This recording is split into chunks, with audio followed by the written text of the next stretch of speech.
Thuing et chiangin Jesu min suangin kongen hi chi tang tang akol ma mo akol lo mo achi to achi lo to om a hi chianga hi to kisai do now ma bangena Jesu min suang kongen hi achi to achi lo to ki om ma hi to hi le koi chi bang hi de hiam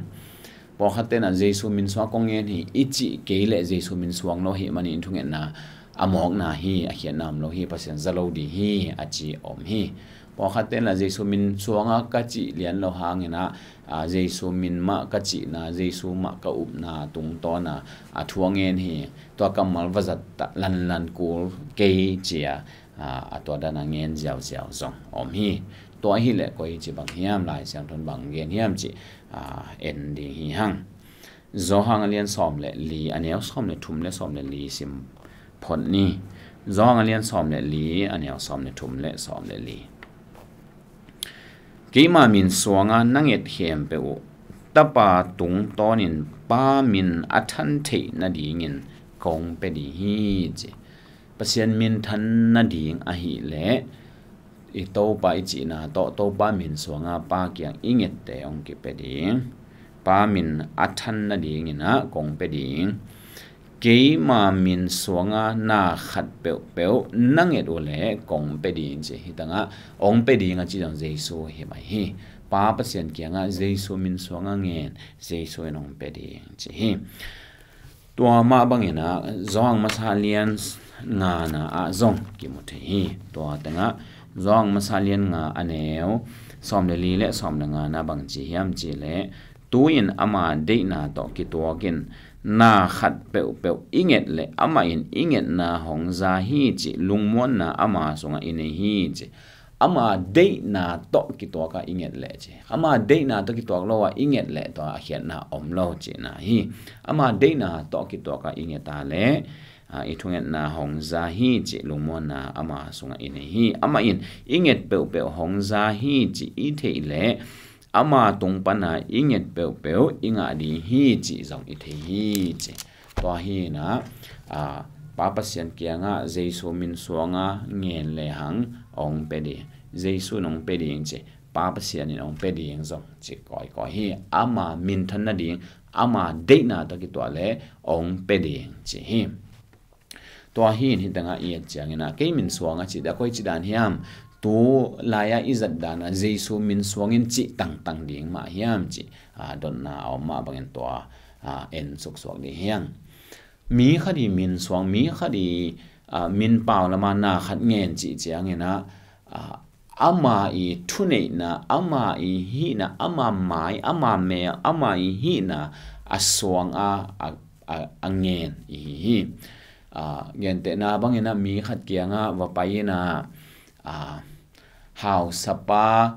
sapa thang pu min son kongen hi chi tang tang kol hiam ai ke hau sapa nong chi ai ke hau sapa ina ong sol ve o chi jiao to kinga lo hiam chi mate awa mena inga isut ding thupi ka sa hi Jesu min chi changena mit phial da na laka iu tangen sam samena Jesu min son kongen hi chi Jesu min son chi kai ta nga ning chi dan te pol bel lai sa tho ong hil hi het lo hi lai sang thonong hil bang hiam chi le Jesu thu nei na min chi chang ina zong thu nei na again a hi Jesu thu nei na to ngen chi te Jesu thu nei na pen koi chi dan Jesu thu nei na to en swang the bul phu the yam chi le Jesu I op te I pian thak khit te to Jesu min aswang thei pan le Jesu pa pasien keng I pai na dinga Jesu lo lampi dangom lo Jesu lo itot the ding dangom lo Jesu tung ton beka pasien to khom azon the Jesu isiam pi okpa isiam pi a hi za khanin ama tung ton beka pa pasien kya pai the hiang to again a hi lo wa Jesu min song chi jiao khong ai kele Jesu zong sa min a hanga pasien din abang hiam chi jong thelo o teng phial so gen Jesu min song chi ai da na zat de hi lo hi to hin atom na I thunget na anununga Jesu min suangin kongen hi chi guan lian athupi hi masa zolowa bang ha nga ngen บังสวงบังจีนาต้องเงินจีตัวอัทุปีอาหางเป็นบังเยซูหางปัสยันเกียงไปเทอีนะเยซูในลิมปัสยันตาสวงลิมเยซูขจิตุงตอนะปัสยันอจวนเทอีเดียอาหางมั้งตัวหางเยซูหางเบกาปัสยันอจวนเทเยซูทุนในนาเบกตัวปัสยันเกียงไปเทอีนะตัวอีพอกดิ่งเลยตัวเจียงเงินนะบังอาดีงางเงินpasien min than na de pasien de na to ke to inget de to ta gel athu pi hi I thunget na atom na jesu min son kongen hi chi lian kamal sang ina dena again jesu hang beka pasien kyang pai the hi na to I phok de thu pi hi to hi in to kamal izang lian ke zong ina bang hanga bang pau lama pasien kyang pai the bang pau lama pasien kyang ide pe ngen the banga dinga nge ni hiam chi to te thu pi zo hi chi na to ten to hi ton na adong hi ni to pa ni tan cha de ong sak ta he